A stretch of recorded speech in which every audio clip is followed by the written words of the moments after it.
今日嚟到沙田半山啦，參觀一個全新嘅獨立別墅。咁成個獨立地段咧，總共有3個獨立屋，但係咧竟然3間都變咗銀主盤。喺度咧，你可以3間全買，打造自己嘅私人莊園。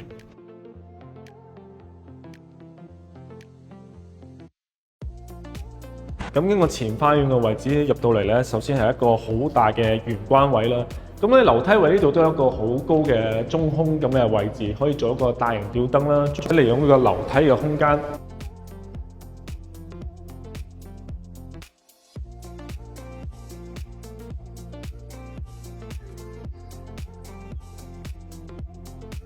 入到嚟客飯廳嘅位置啦，咁成個別墅嘅客飯廳咧都採用咗橫廳嘅設計。咁呢度一排嘅採光玻璃咧，咁嘅採光度一定係非常高。而家呢度層高咧係特別高，呢度望出去咧就非常有私隱度，望到自己嘅私人游泳池、私人花園同埋遠處嘅山景。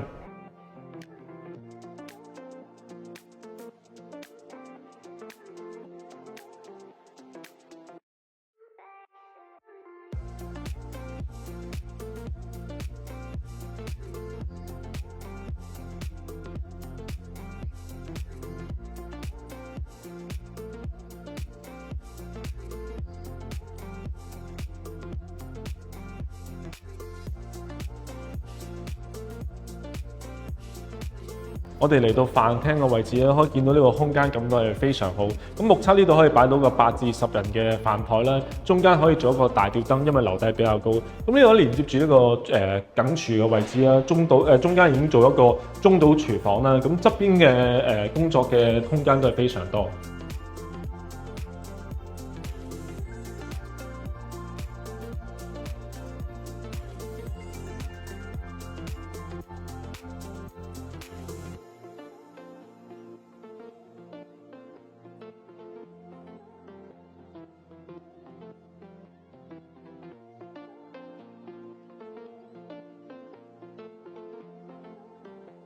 再嚟到花園啦，呢度咧每間獨立嘅別墅咧都擁有自己一個私人嘅花園同埋私人嘅游泳池。咁咧好似我片頭所講啦，呢度咧3間銀主盤咧可以全部買晒佢，打造自己一個私人莊園。又或者一啲大家族咧想住埋一齊，但又想各自有自己嘅私隱度啦，咁都可以實現。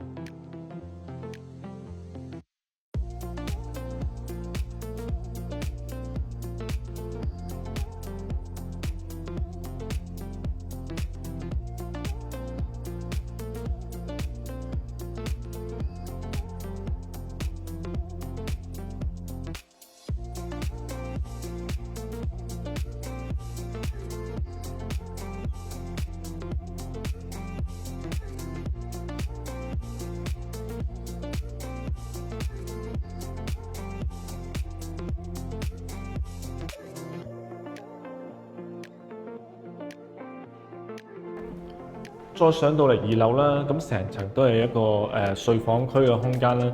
咁因為3500尺2層式嘅設計咧，每間房嘅實用程度咧都係非常高。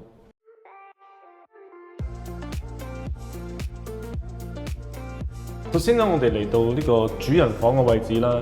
咁入到嚟主人房啦，可以見到成個橫扁嘅設計，飽覽前面咧成個山景。咁呢度咧私隱度係極高嘅，基本上睇唔到任何其他人。而且咧空間感非常好，喺中間咧可以擺個大床啦，每朝起身咧就可以望到前面嘅山景。而且側邊咧唔需要擺太多衣櫃，因為咧側邊咧呢度已經有一個衣帽間嘅位置。再入到去咧就係主人嘅套房啦。咁咧呢度咧都做咗一個乾濕分離嘅設計。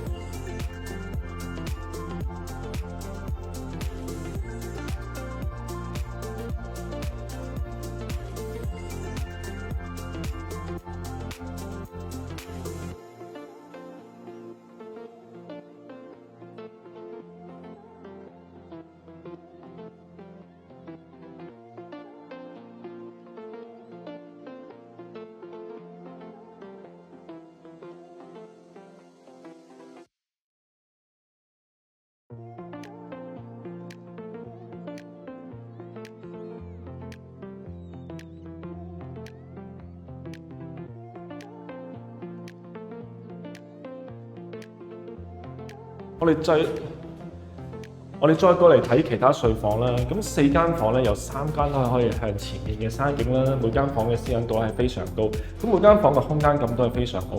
咁首先側邊入到嚟咧，呢度可以做一個 L 型嘅衣櫃啦，中間擺個大床，3邊落床，咁前面可以擺電視，同埋側邊咧仲有啲空間可以俾你擺書台嘅位置，同埋呢度咧每間房咧個私隱度都係非常高。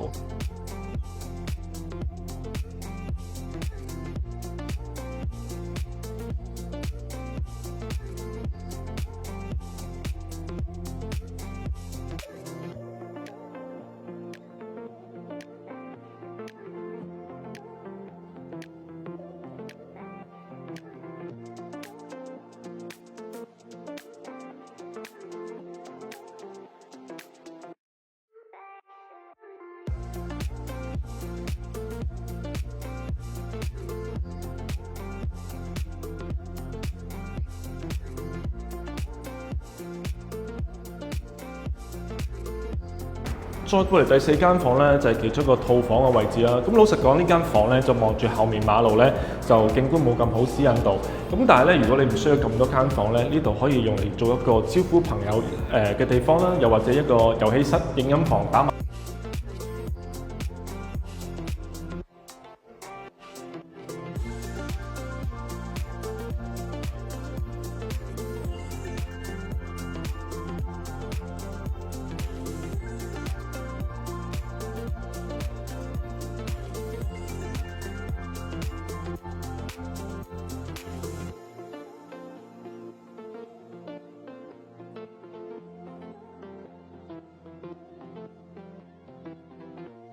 再上到嚟咧就係天台個空間啦，咁天台個空間感都係非常好啊，非常大嘅。咁咧間隔上使用起嚟都非常容易嘅，因為比較方方正正。咁咧可以有一邊咧用嚟招呼朋友啦、搞 party 啦，另外一邊咧就可以保留嚟同屋企人嘅私人空間咁樣樣。